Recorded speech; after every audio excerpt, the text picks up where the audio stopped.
posisi sudah sampai di Puspanita. Anggota Prodiakon sedang pada posisi siap untuk mengikuti acara dimulai.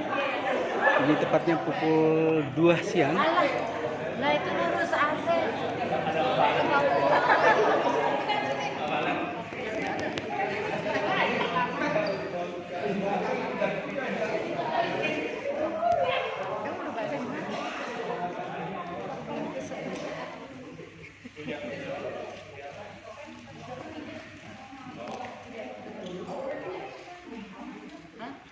Seleksi Prodiakon yang berlangsung di Puncak yang mengikutsertakan gelombang pertama.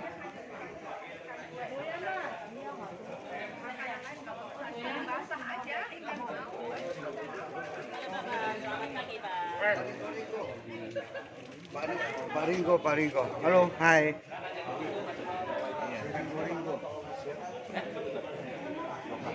Oh, lokasi.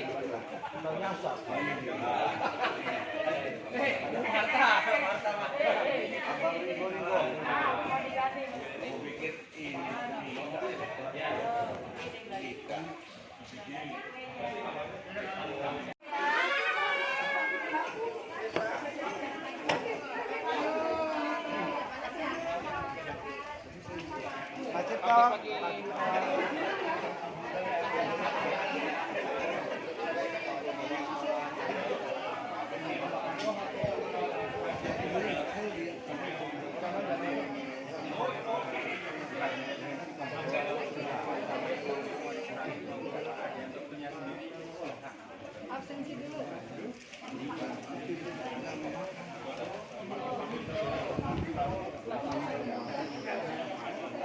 Ini para ibu bersiap untuk mengikuti rekoleksi di Puncak Bogor.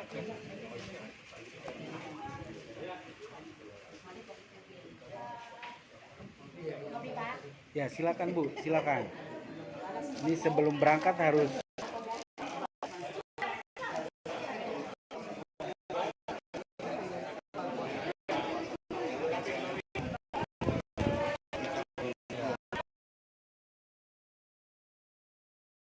berjalan dengan lancar. Lalu silakan untuk masuk mobil masing-masing dengan supirnya masing-masing. Setelah itu, Bapak Ibu akan dikasih lembar untuk diskusi di dalam mobil. Supaya kita lebih fokus ngobrol di mobil ngalor ngidul. Supaya masih ngantuk.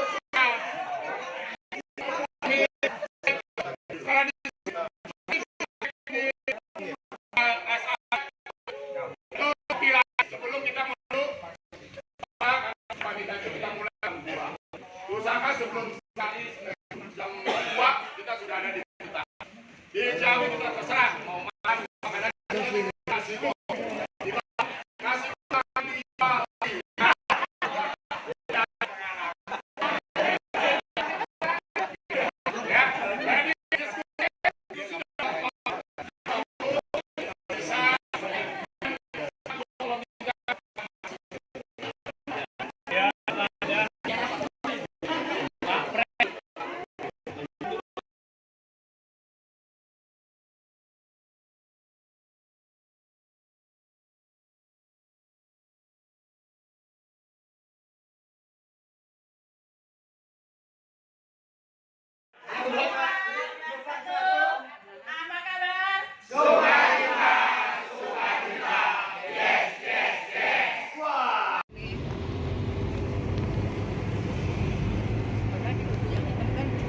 ya kayak endang itu pertama nanti bacanya kalau mau pinjam nanti ya sama Kayak gitu ada beli itu ada tuh sama bukunya apa ya dari Kanisius kalau nggak salah. iya ya kan. ya ini sudah menunjukkan pukul 12 lebih ya. Ini makan siang. Makan nasi bukan makan siang. Ini ibu-ibu pada menambah energi nih. Makan nasi.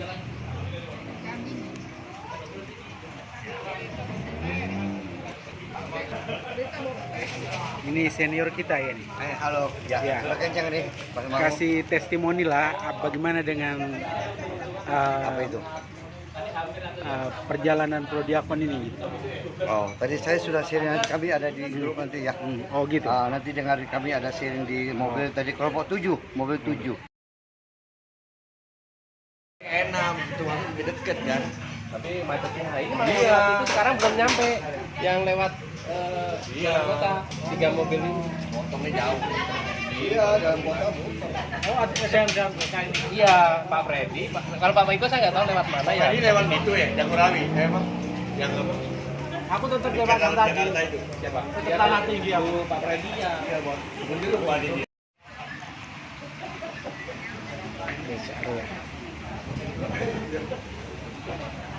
Area Ciawi, kelompok Prodiakon sedang menikmati nasi di pukul 12 lewat.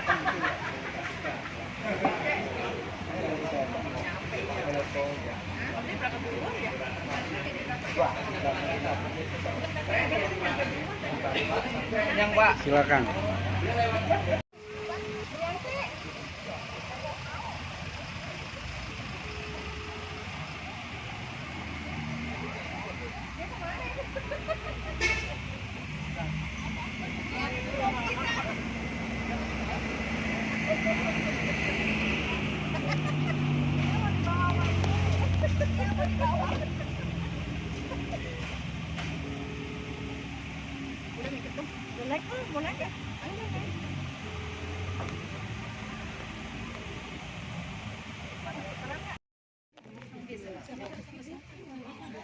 Ini suster CB yang menyiapkan untuk kegiatan.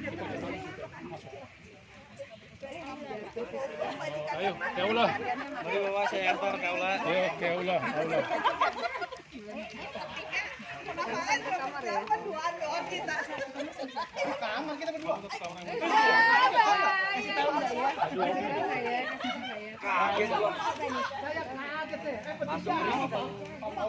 Bapak aku nitip satu bisa di kamar bapak ya. Ambil satu Pak yang bagian dari cahayanya.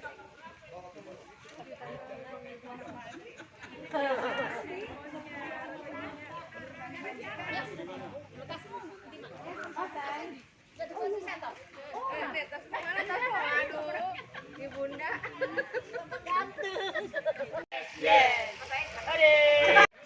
Ini peserta Prodiakon untuk periode pertama.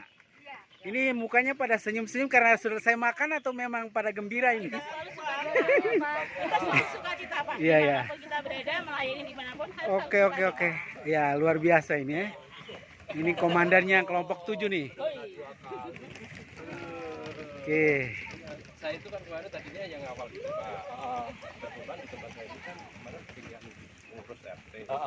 Terus saya itu Bu serah terima.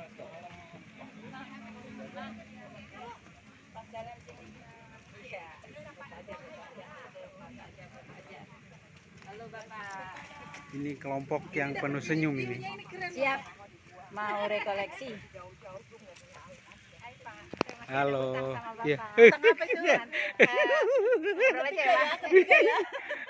Nah ini komandan. Pertama di Puspanita. Nah, coba diulang Pak Freddy. Halo, kami Prodiakon dari Paroki Kota Bumi mengikuti rekoleksi ini kebetulan gelombang pertama berjumlah 50 orang. Oke, Di terima kasih. Rumah retret Puspanita. Nita. Oke. Prodiakon berikutnya. Terima kasih juga pada suster yang Puspanita yang sudah menyediakan tempat juga seluruh materi yang akan disampaikan. Maka semoga kehadiran Bapak Ibu di sini yang mungkin masih memikirkan nanti yang di rumah di mana nanti dan sebagainya, Bapak Ibu sepenuh hati di sini untuk mendengarkan, untuk mengolah juga rasa perasaan juga pengalaman selama menjadi Prodiakon ini, sehingga tadi sukacita tadi sungguh tidak hanya keluar dari bibir kita tetapi sungguh dari hati kita. Amin saudara-saudara. Semoga 2 hari di tempat ini sungguh menjadi kesempatan untuk semakin membuka hati kita pada rahmat Roh Kudus. Saya teringat tadi Suster mengatakan saya pernah dari Civita Romo, nah saya pernah di Civita juga. Dan melihat Suster dengan metode seperti tadi yang mengingatkan kembali ketika di Civita dulu dengan tim yang ada, dengan peserta refleksi retreat yang ada. Maka kami, para Romo, para Suster ya, fasilitator saja, pendamping utamanya nanti ya Roh Kudus, bagaimana Bapak Ibu sudah terkasih, membuka diri pada bimbingan Roh Kudus itu. Maka semenarik apapun, selucu apapun, ya kalau hanya dilihat luarnya ya hanya di situ. Tetapi apakah kita sampai masuk ke dalam batin kita? Oh, selama ini aku demikian. Oh, Tuhan menghendaki yang ini dan seterusnya. Masih ada waktu, Suster. Cukup ya, Suster ya. Terima kasih sekali lagi. Semoga proses ini menjadi kesempatan untuk semakin mengenal diri sendiri, Allah dan juga sesama dalam karya pelayanan di Paroki Kota Bumi. Apa kabar? Yes. Terima kasih, Suster. Dan semangat buat kita. Oke. Bapak Ibu yang terkasih, sebelum kita memulai dengan sesi pertama yang akan diberikan oleh Pak Harsono, saya akan mengajak Bapak Ibu semua bersama tim saya, ya. Di sini ada teman partner saya, ada Mas Ari, ada Mas AF, silakan berikan tepuk tangan yang paling meriah dong, ya. Ada anak muda ya. Harapan saya ke depannya mereka juga bisa jadi prodiakon seperti Bapak Ibu sekalian. Oke. Mas Dede, kemudian Mas Chandra. Ke teman-teman saya, masih muda ya, ganteng-ganteng nih, ya itu. Belum punya jodoh juga ya. Oke. Mungkin Bapak Ibu punya anak, silakan memperkenalkan kepada mereka. Oke. Calon mantu, oke. Nah, Bapak Ibu, saya mengajak kita semua supaya tidak boring suasananya, kita menikmati penuh sukacita dan happy. Saya mengajak kita semua berdiri. Bisa kan? Bisa sekali. Saya yakin Bapak Ibu bisa. Oke. Kalau tadi Bapak mengatakan apa kabar Bapak Ibu dengan yelnya yang luar biasa. Saya nggak bisa buat yel ya. Tapi Bapak Ibu ketika saya menyapa Bapak Ibu memberikan kepada saya dengan sebuah tepukan yang meriah. Romo Bapak pasti udah tahu tepukan ini, sangat familiar ya. Oke. Kalau Bapak Ibu saya menyapa kalian dengan selamat pagi, siang, sore, malam. Bapak Ibu menyambut saya dengan tepukan 2 kali. Oke? Teman-temanku silakan di sini. Ya, saya yang memandu mereka yang akan menunjukkan itu. Oke. Tepuk 2 kali ya. Oke. Saya mau melihat sejauh mana konsentrasi Bapak Ibu sekalian. Pasti sangat konsentrasi dong. Selamat pagi. 2 kali ya, jangan 3 kali. Bukan Tritunggal Maha Kudus di dunia. Selamat pagi. Selamat sore. Selamat malam. Selamat siang. Wah, luar biasa. Baru 1. Kalau saya menyapa Bapak Ibu dengan apa kabar, Bapak Ibu menyambut saya dengan tepukan 1 kali, jeda 2 kali tepuk. Oke? Apa kabar? Oh, Pak Puis masih bingung. Saya melihat ini. Oke. 1 kali, jeda, tepuk 2 kali. Oke. Selamat pagi. Oh, belum konsentrasi. Masih buyar nih, masih buyar. Ingat, selamat pagi, siang, sore, malam. Tepuknya berapa kali? 2. Oke. Perhatikan teman-temanku yang luar biasa di depan ini ya. Selamat malam. Selamat pagi. Imannya semakin bertumbuh dengan pelayanannya sebagai prodiakon. Iman semakin bertumbuh gitu deh. Oke. Bu Nani? Kalau saya seringnya Pak Cipto ya. Pak Cipto itu dengan sabar dan punya perjanjian dengan Tuhan ya. Kalau istri saya sembuh, saya akan tetap melayani. Dengan tumbuhnya, dengan istrinya sehat kembali, sembuh, Pak Cipto melayani Tuhan dengan sukacita ya Pak Cipto ya. Itu aja, Sukacita ya. benar. Pak Cipto? Ya, kalau saya tertarik dengan sharingnya Bu Yuli, dari yang nggak mampu jadi dimampukan untuk bisa mengatasi segala sesuatu yang ada di dalam, khususnya di dalam lingkungannya. Bu Yuli atau Bu Yuli, Bu Yuli. tetap, dimampukan. Pak Leo? Kalau saya tertarik dengan sharingnya Pak Agus, karena dalam keluarganya itu begitu banyak sekali tantangan-tantangan yang harus dihadapi oleh Pak Agus dan keluarganya. Namun akhirnya walaupun tantangan itu besar sekali, Pak Agus tetap sabar dan kuat dalam menjalani kehidupan, terutama untuk dalam kegagalan. Dinilai tidak putus asa gitu ya. Iya. Ya, kalau saya memilih dari Pak Cipto ya, karena memang dalam diri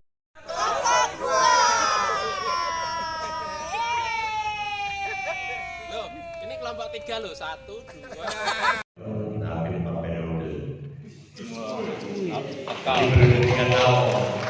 Jadi saya mungkin periode ini terakhir mengundurkan diri. Saya mau tanya sampai sekarang saya penasaran, Romo. Karena dasar pengangkatan dari prodiakon ini adalah surat keputusan dari keuskupan yang ditandatangani oleh uskup. Ya kan? Saya sempat menanyakan kepada ini juga, tapi masih penasaran aja dasar hukum gerejanya seperti apa. Kalau ada prodiakon yang melalaikan atau tugasnya, istilahnya suka-suka tugasnya, padahal kan sudah diwajibkan untuk bertugas dalam kelompoknya, untuk pelayanan di gereja, untuk membantu paroki, ya. Tapi kadang nggak mengikuti aturan dalam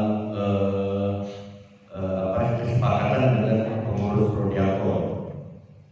Nah ini kadang kita susah mau menonaktifkan atau apanya, karena dasarnya apa, ya kan? Bukannya saya istilahnya mendiskreditkan orang, tapi kalau kita diamkan, ini jadi kebiasaan yang nggak bagus. Biar bagaimana gereja Katolik kan perlu ada aturan main dengan hierarki juga. Itu aja, Om. Terima kasih.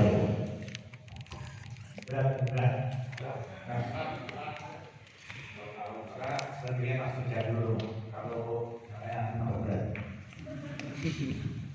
Iya, itu berat. Saya kira itu kebijakannya seperti tadi sudah dikatakan, itu kembali ke paroki masing-masing. Jadi kita paroki punya pengangkatan dan lain-lain itu berdasarkan terutama memang surat dari keuskupan, itu yang paling penting. Bagaimana cara untuk mengangkat seorang prodiakon atau memberhentikan. Biasanya di dalam surat itu ada syarat-syarat seperti itu. Tapi kan kalau misalnya pastor sendiri yang mengambil keputusan itu tidak tepat juga. Maksudnya kasihan pastornya, saya berpikir kasihan pastornya kemudian kamu sudah salah begini tidak. Tadi dikatakan di dalam itu dibicarakan secara bersama-sama, berdasarkan pertimbangan dari umat, berdasarkan pertimbangan para pemimpin. Kita harus duduk bersama dan kemudian memutuskan apakah orang ini bisa dilanjutkan tugasnya atau tidak. Kan setiap prodiakon itu kan dipilih berdasarkan periode yang tidak selamanya, tapi ada satu periode tertentu, berapa tahun. Kemudian nanti ada yang tidak kemudian lagi direkomendasikan untuk melanjutkan, itu tergantung dari kesepakatan bersama. Tapi menurut saya seorang pastor paroki itu punya hak privilege untuk menentukan.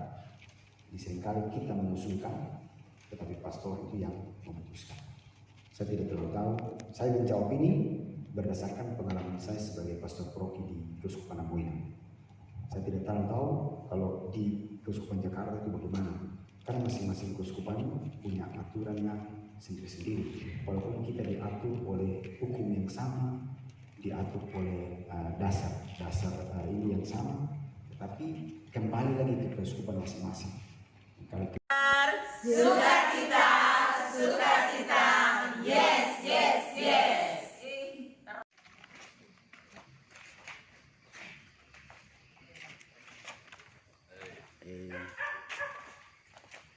Ini. Selamat pagi. Selamat pagi. Dadah. Pagi. Mantap.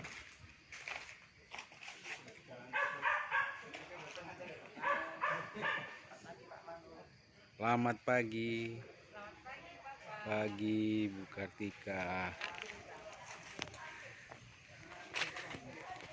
Rodiakon jalan pagi melintasi kawasan Puspanita milik CD di Ciawi Bogor. Nah, ini sebelum melakukan kegiatan pagi hari, ini adalah Puspanita. Tanah yang dingin yang menjadi pijakan kita, dan kita akan menggunakan seluruh panca indera kita selama berjalan, dari mata, telinga, penciuman, rasa, ya. Kita berjalan dalam keadaan hening. Kita akan dengarkan, rasakan,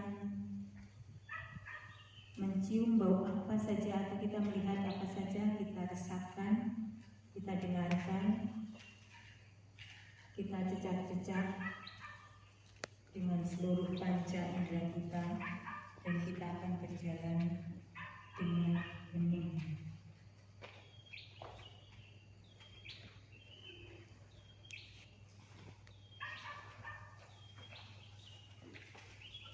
Sekarang Bapak Ibu boleh berjalan dan menanggalkan alas kakinya.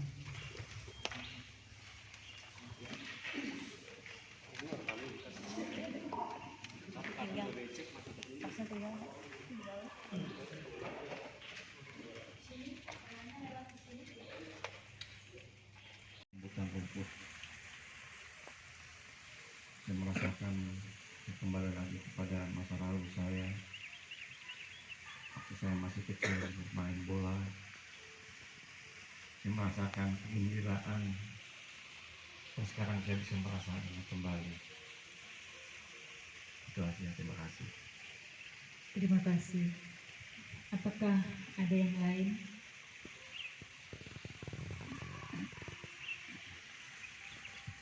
Terbuka ini, tapi saya rasakan suatu kehangatan. Meditasi. Karena pada saya tidak berpakaian, rasanya luar biasa. Rasakan kalau tidak ikut campur Tuhan dalam kehidupan saya, apalah artinya bagi saya. Itu bisa saya ungkapkan. Saya bersyukur kepada Tuhan. Selama ini saya menyadari bahwa banyak anggota tubuh yang menopang saya. Begitu dahsyatnya Tuhan menciptakan seluruh anggota tubuh kita itu punya fungsi. Tadi suster mengajak kita untuk merasakan dari ujung rambut sampai ke ujung kaki. Semua anggota tubuh kita berfungsi untuk kehidupan kita. Rasa syukur dan syukur yang saya sampaikan kepada Tuhan. Itu saja, terima kasih. Terima kasih.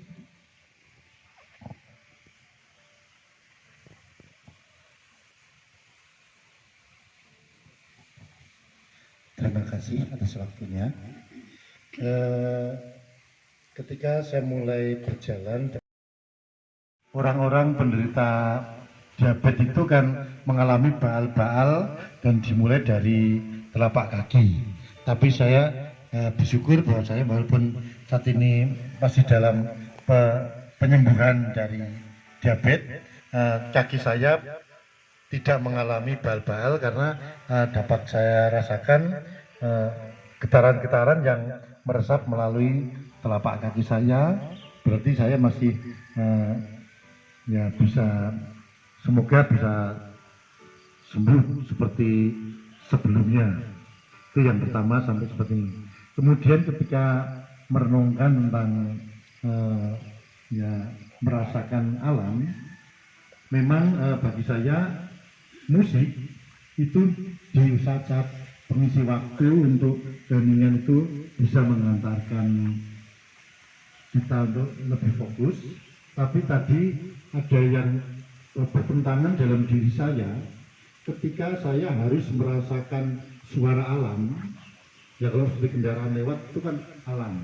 Nah musik ini kan kita sediakan, jadi ketika tadi harus mendengarkan suara alam, musik jalan terus, itu dalam hati saya dan diri saya itu terjadi pertentangan antara bagaimana mungkin saya bisa mendengarkan irama alam kalau masih juga tergoda dengan irama dari musik. Mungkin kebijakan lain tidak masalah, tapi bagi saya itu menjadi suatu pertentangan sendiri tadi.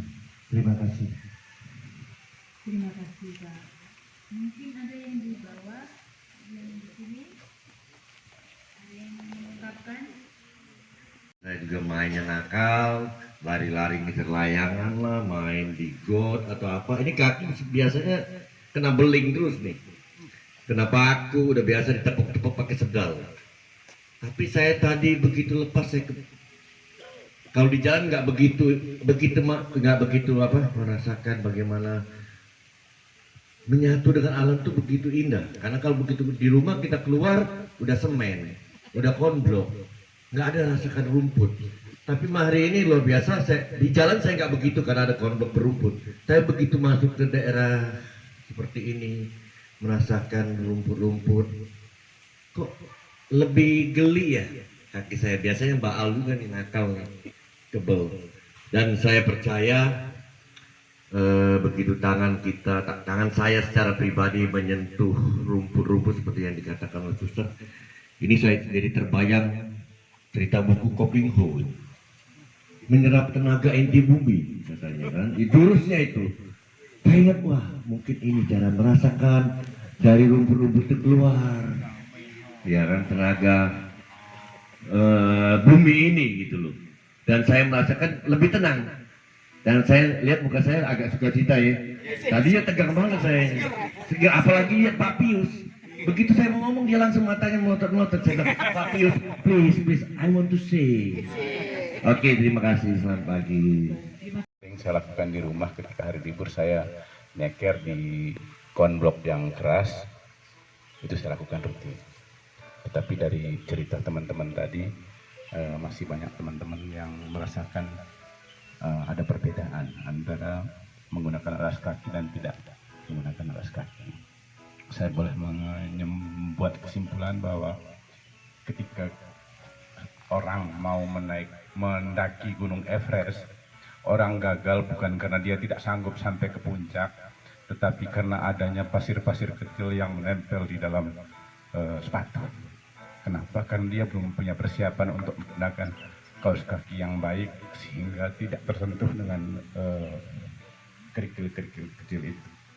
Saya coba menghubungkan dengan pelayanan kita bahwa kadang-kadang kita berhenti di tengah jalan karena kita belum siap dengan pasir-pasir kecil itu. Itu yang pertama. Yang kedua, ketika tadi Suster moderator mengurutkan untuk kita bersyukur seluruh anggota tubuh kita, mulai dari rambut sampai di telapak kaki. Saya berhenti pada sebuah organ tubuh yang sangat penting dalam hidup saya, yaitu otak. Saya coba memikirkan bahwa saya dianugerahi akal, pikiran, dan otak yang cukup memadai menurut saya. Tapi kadangkala saya menggunakannya tidak dengan baik.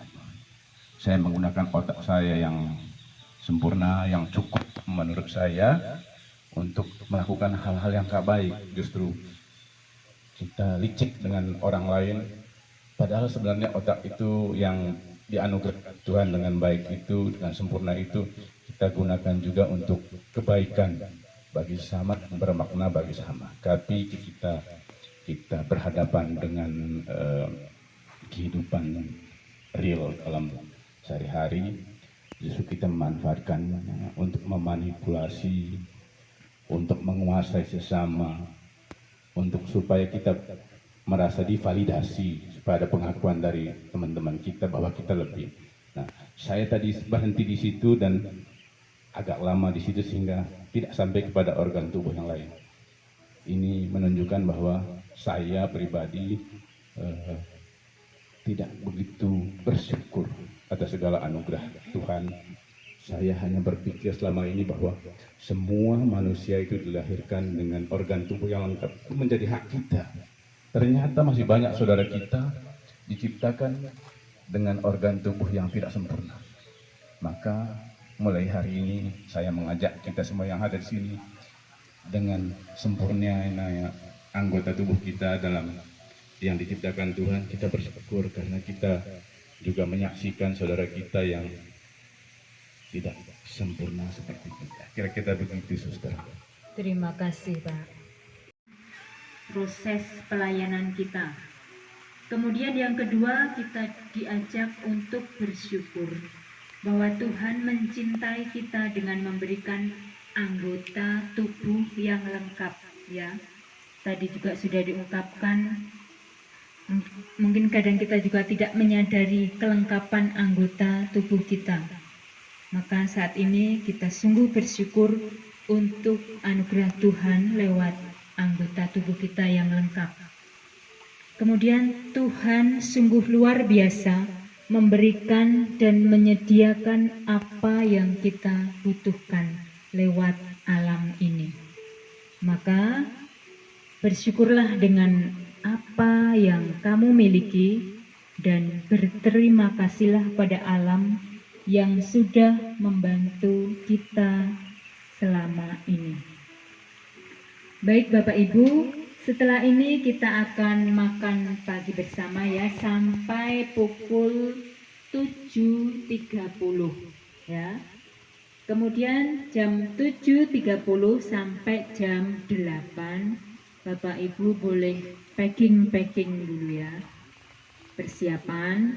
Kemudian jam 8 ya itu sudah di aula, kita akan memulai ataupun melanjutkan sesi berikutnya. Oke, Bapak Ibu, sudah jelas?